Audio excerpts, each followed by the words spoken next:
من شرور أنفسنا ومن سيئات أعمالنا من يهده الله فلا مضل له ومن يضلل فلا تجد له وليا مرشدا أشهد أن لا إله إلا الله وأشهد أن محمدا عبده ورسوله لا نبي بعد اللهم صل على سيدنا محمد وعلى آل سيدنا محمد آمين بعد. Alhamdulillah hadirin jemaah salat zuhur yang dirahmati Allah Subhanahu wa taala. Sama-sama kita bersyukur kepada Allah Subhanahu wa taala berikan kita rezeki.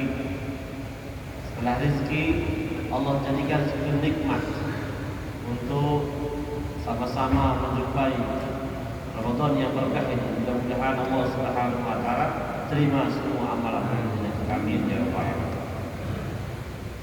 Maka jemaah salat zuhur yang dirahmati Allah, pada kesempatan ini kita akan bermuzakarah hal-hal yang berkaitan tentang Ramadan yang kita hadapi, di mana keutamaan, fadilah dan apa saja yang akan Allah Subhanahu wa taala berikan kepada kita semua. Sehingga ada birah, ada hirsun, ada semangat untuk kita melaksanakan Ramadan dengan sempurna. Kita awali bukaan muzakarah kita dengan firman Allah Subhanahu wa taala yang sering dibaca, sering diulang-ulang. Yang mana pembahasan ayat ini tidak akan pernah selesai dibahas sampai kapan.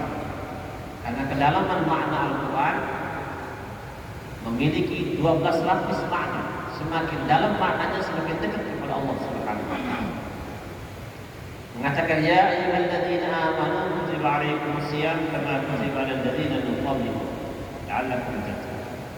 Maka dalam khitab ayat ini mengatakan ya ayyuhalladzina amanu, wahai orang-orang yang ada iman. Berarti orang yang tidak ada iman di hatinya tak ada khitab. Maka orang-orang yang merasa ada iman, yang meyakini ada iman di hatinya, maka Allah berikan kutiba alaikumusiyam, diwajibkan atas kalian berpuasa. Maka orang-orang yang memiliki pemahaman yang dangkal awal berpuasa itu hanya menahan saja. Padahal puasa ini adalah syahrul tarbiyah, bulan tarbiyah yang langsung Allah Subhanahu wa taala paksakan kepada kita semua.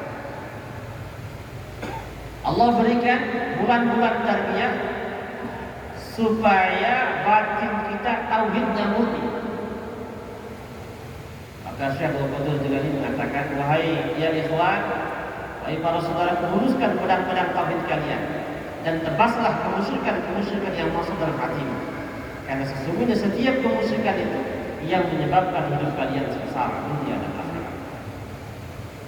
Maka bulan-bulan yang telah berlalu, mungkin kita masih belum mampu menyempurnakan tauhid dengan sempurna karena berbanyak alasan, berbanyak sebab. Akan tetapi di khusus bulan Syahrul Ramadan ini Allah naikkan derajat kita menjadi maqam syahadah, maqam menyaksikan Allah secara langsung dan merasa disaksikan Allah. Orang-orang yang tidak bisa maqam ini, maka dia akan berkhianat dalam puasanya. Kita walaupun tidak disaksikan orang, berani membatalkan puasa. Walaupun dalam keadaan sepi dalam rumah, mati lampu, berani membatalkan puasanya. Ini hakikatnya Allah sedang melatih tauhid kita supaya bulan-bulan seterusnya batin kita terus keadaan seperti itu.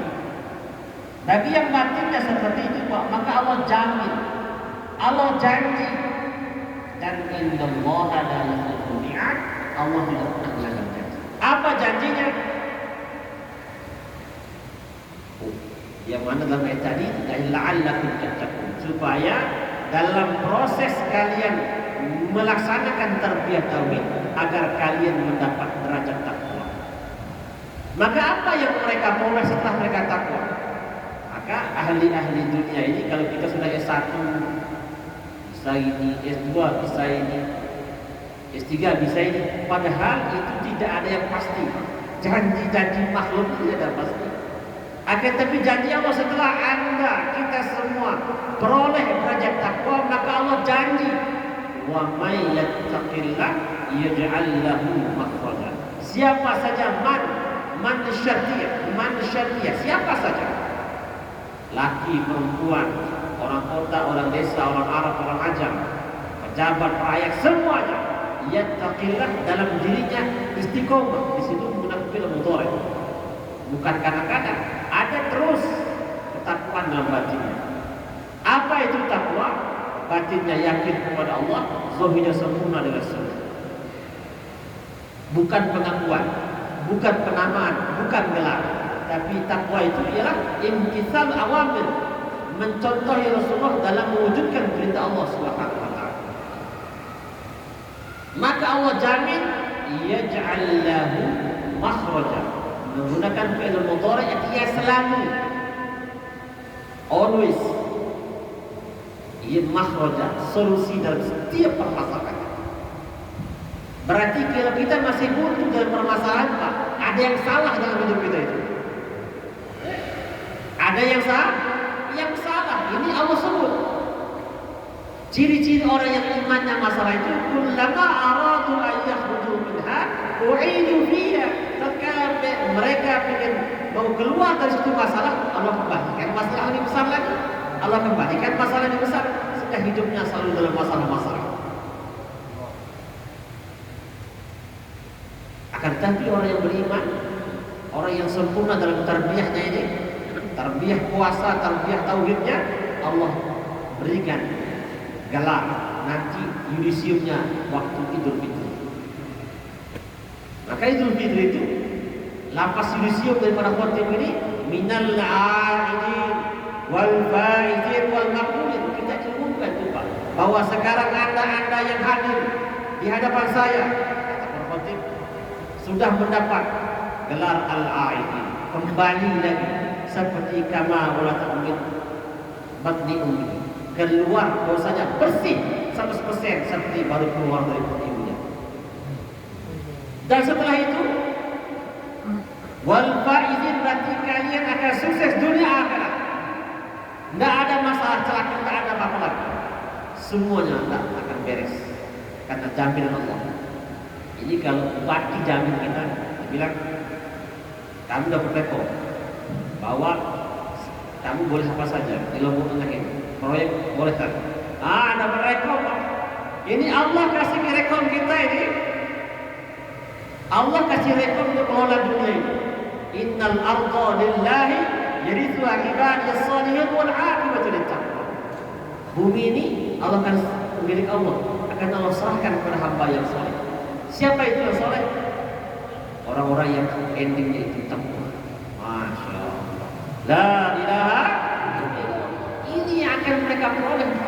Maka orang yang sempurna puasanya ini, maka nanti dia seluruh masalahnya sampai mati selesai. Tidak khawatir lagi alam kubur. Tidak khawatir. Apa yang pusing-pusing alam kubur? Yang pusing alam kubur itu yang tidak dikenal. Tapi orang masyhur tidak masalah. Orang bapak-bapak yang hadir dalam majlis yang menghidupkan Ramadan itu masyhur di alam langit, viral. Allah, viral di alam langit, sehingga malaikat munkar nakir tidak perlu lagi nanya marah buka wa nabi juga. Itu yang ditanya yang tidak pernah kelihatan, yang tidak pernah dikenal sama malaikat. Tapi kalau semua malaikat kenal, tidak perlu lagi tanya-tanya. Siapa yang bilang itu? Allah. Dalam kitab Mishkat, Imam At-Tibriri di situ dijelaskan, ketika anak Adam yang meninggal dunia diletakkan di kuburnya, maka apa kata tanah? Marhaban, marhaban bikum antum mahdufiz zahdi. Selamat datang hai hamba Allah, selamat datang. Sudah lama saya dengar namamu, baru sekarang kita jumpa.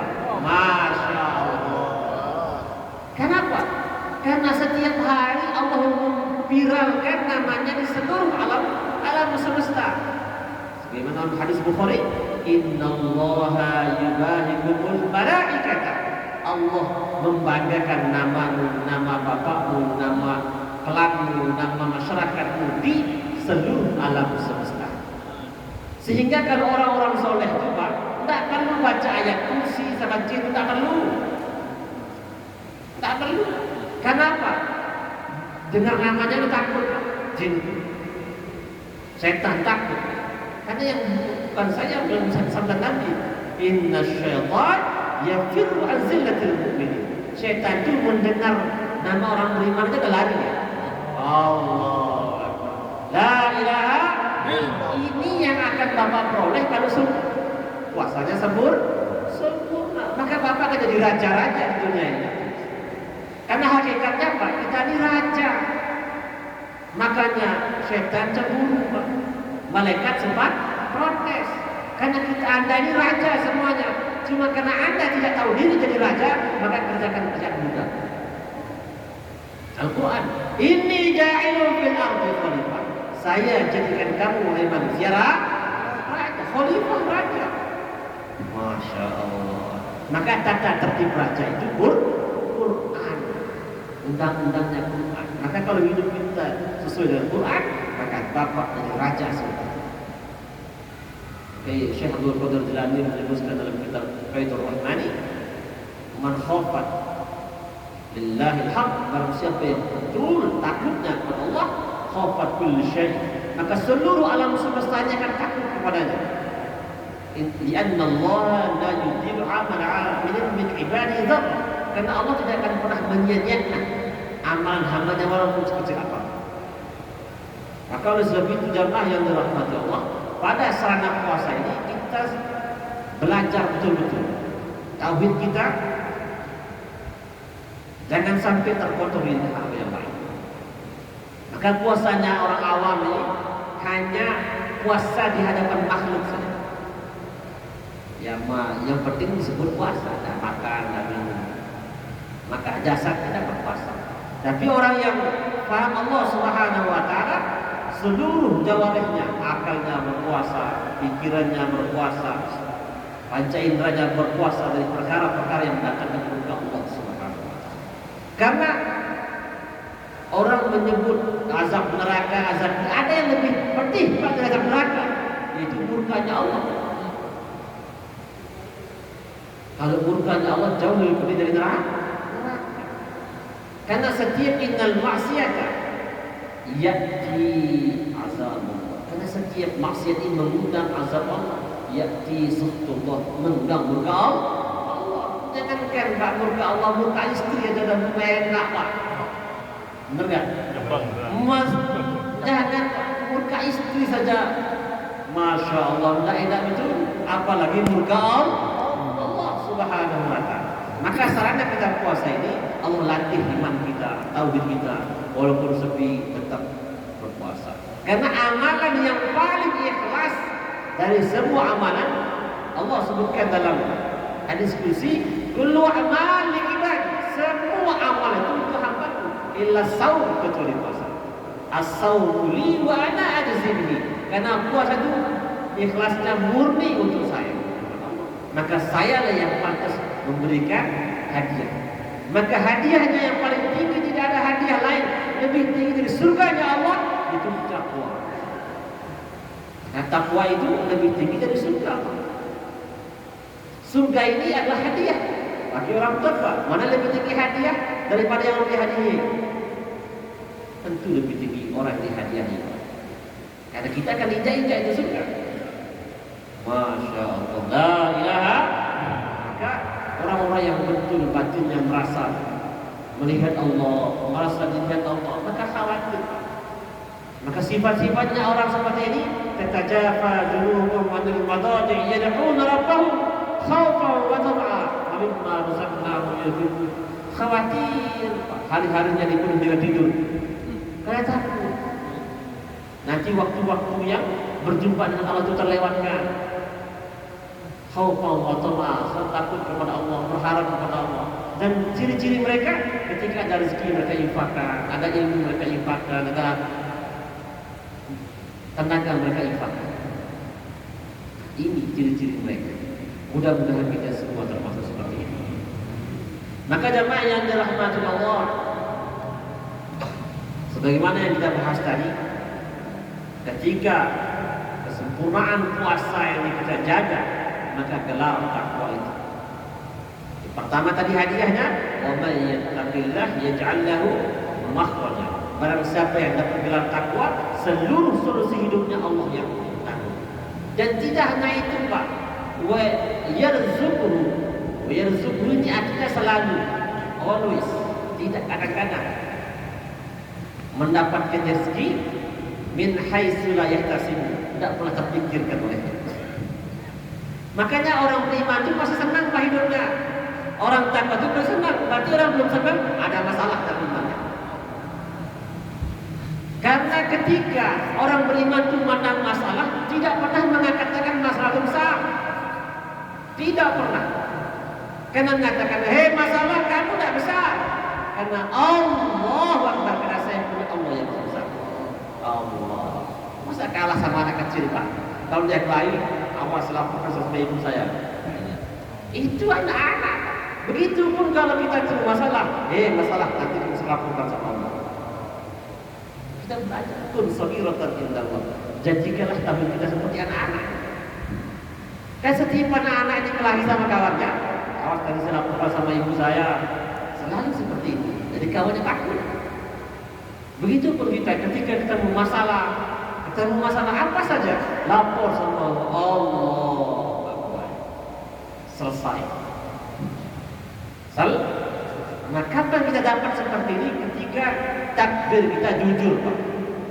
Takbir kita jujur. Maka kita membesarkan Allah di mulut kita, membesarkan Allah di hati kita. Maka dalam puasa ini kita dilatih jujur, Pak. Di waktu sepi jujur, maka di waktu ramai jujur, kita jujur.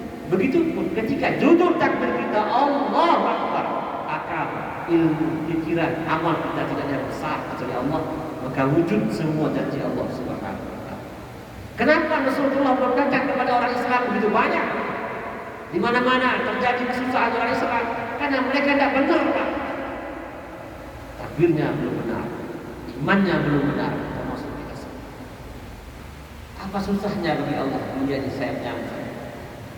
Maka yang orang beriman itu tidak sibuk memikirkan ekonominya, politiknya, karena ini teorinya orang yang percaya Allah.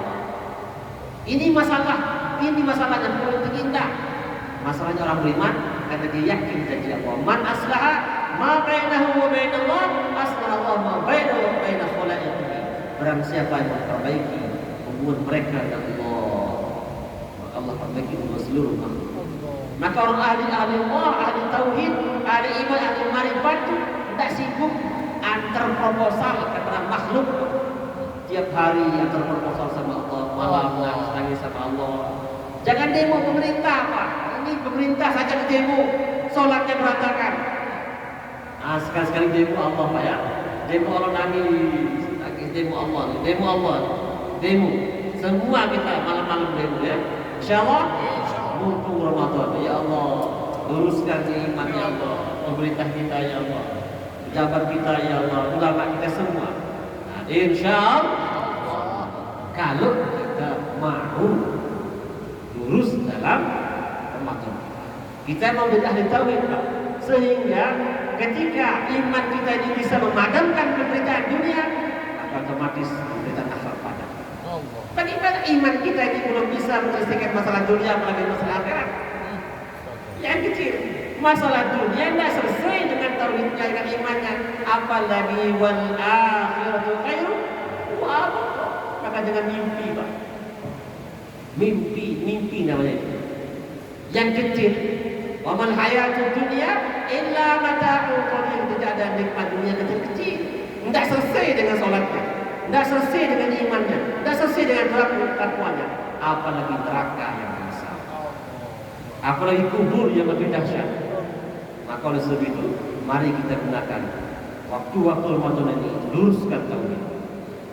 Kita merasa diawasi Allah, merasa dipantau Allah, sehingga kita selalu jujur dalam ucapan. Insyaallah semua. Silakan, mungkin ada yang mau bertanya, Pak. Boleh, Pak.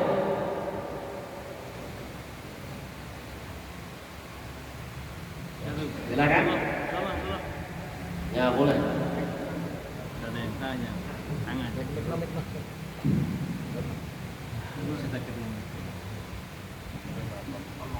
Assalamualaikum warahmatullahi wabarakatuh. Waalaikumsalam warahmatullahi wabarakatuh. Saya kenalkan saya Bapak Mulia.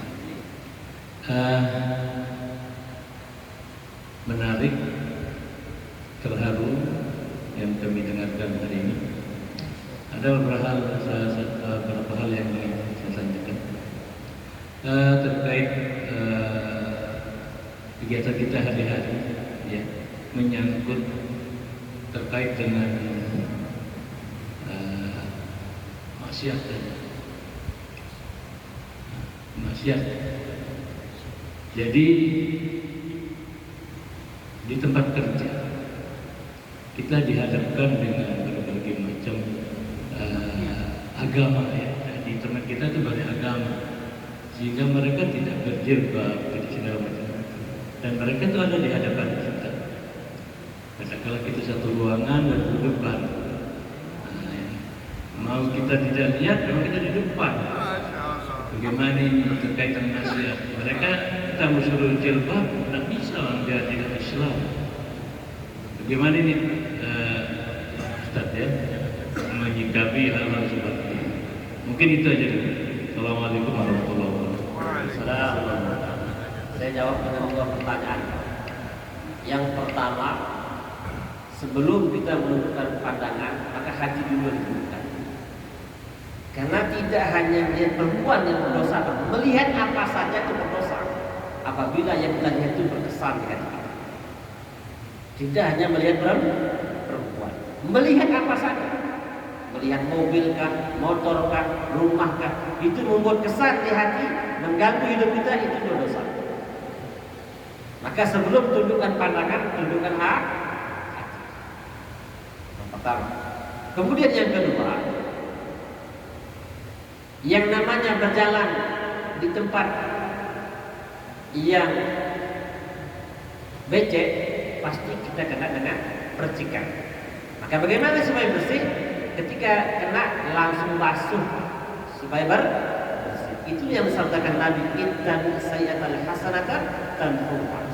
Ikutilah setiap kesalahan-kesalahan itu dengan kebaikan, maka akan terhapus. Karena kalau tidak dihapus, maka itu akan menyebabkan masalah. Apa masalah? Yang pertama kali kena masalah hati. Hati sulit tenang, hati sulit gelisah. Efeknya apa? Gampang marah, gampang tersinggung, gampang emosional. Temperamen ini akibat batin kita kotor. Akibat batin kita kotor. Maka oleh sebab itu, terkadang kita menghadapi situasi seperti itu yang dikatakan oleh ulama umul balawa, yang tidak bisa kita hindari, maka hanya bisa dibalas dengan perbanyak istighfar kepada Allah.